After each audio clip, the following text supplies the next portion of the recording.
It's been an entire decade since we first stepped out of Vault 111 and into the Commonwealth. In a world now dominated by live service games and photorealistic graphics, a single question hangs over this post-apocalyptic classic. Is Fallout 4 still worth your time in 2025? Join me as we take a spoiler-free closer look at Fallout 4 to see the good, the bad, and if it's a game you need to play or skip.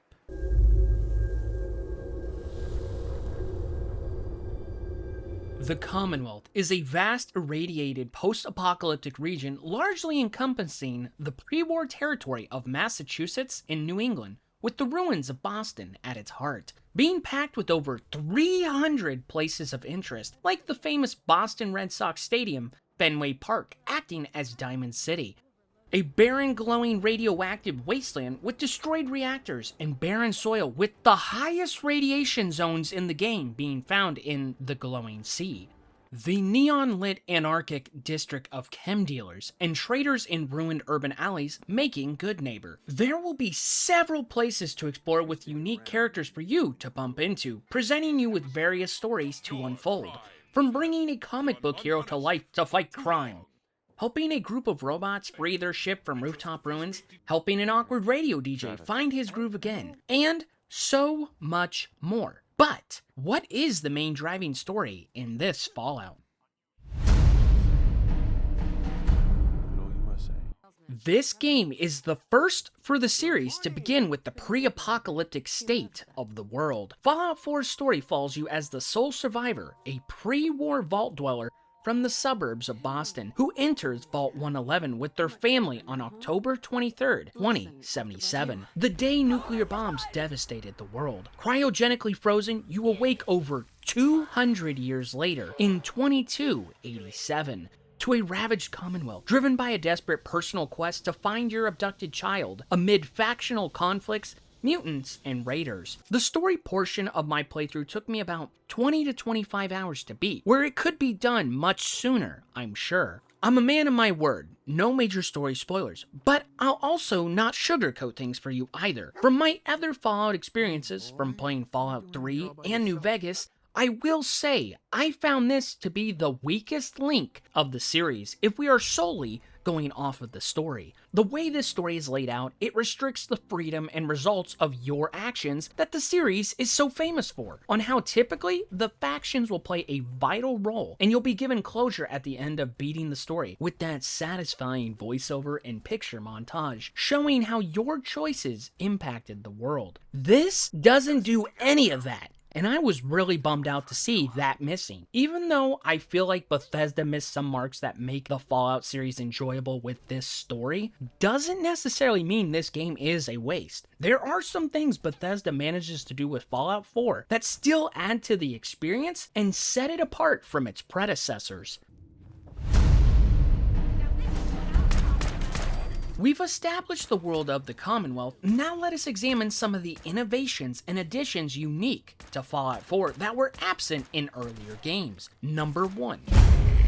In Fallout 4, Bethesda manages to give more shooter game characteristics than before. How smooth aiming down sight is versus clunkier, slower times like in the past. It results in combat playing more fluently, and you don't necessarily have to rely fully on the VAT system to survive a fight. There are even more opportunities allowing you to craft weapon mods at workbenches to personalize your combat playstyle. Number 2.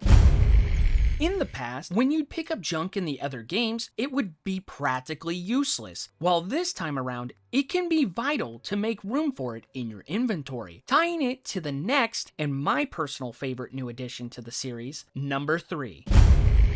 You are able to get creative by building your own settlements, having 30 possible POIs scattered around the Commonwealth to do so with. This is completely optional, however. You can turn ruined farms and desolate drive-ins into fortified, bustling towns. You'll set up supply lines, plant crops, build defenses, and wire up electrical grids to protect your settlers from raiders and super mutants. The decoration system lets you place every single chair, poster, and junk wall to build a home in the wasteland. That's all you're doing. How this ties into number 2 is that all the junk and stuff you pick up around the world can be used to build items for your settlements, as every item has its requirements of what is needed to build it. I do think it's a fascinating dynamic and would be interested to see if it carries over to future titles. All of the footage you've seen in this review was done on PC. It was not a bug glitch-free experience, as I ran into a lot of hiccups throughout my 50-ish hour playthrough, from very long loading screens to characters and enemies glitching out in weird spots. Hell, even in the very beginning, I could barely open the game on my PC without it crashing, where I was forced to disable certain settings to prevent it from happening. It was very frustrating getting started on this game. I don't remember nearly as many issues when I played this so long ago on my Xbox, around when it first came out. But if you're on a console, definitely let us know how it's performing for you. So, after all this time, is Fallout 4 worth playing? I think if you like Fallout or are intrigued to check it out, you should. I see this game go on sale all the time. I got the Game of the Year edition for $20 5 years ago during a sale. I do think that was well worth it, and the longer a game is out, the better the sale prices tend to get. This Fallout will play a little differently than the others, having that shooter style more prominent this time around. I do think it's a solid game, but personally, Fallout New Vegas is still my favorite in the series.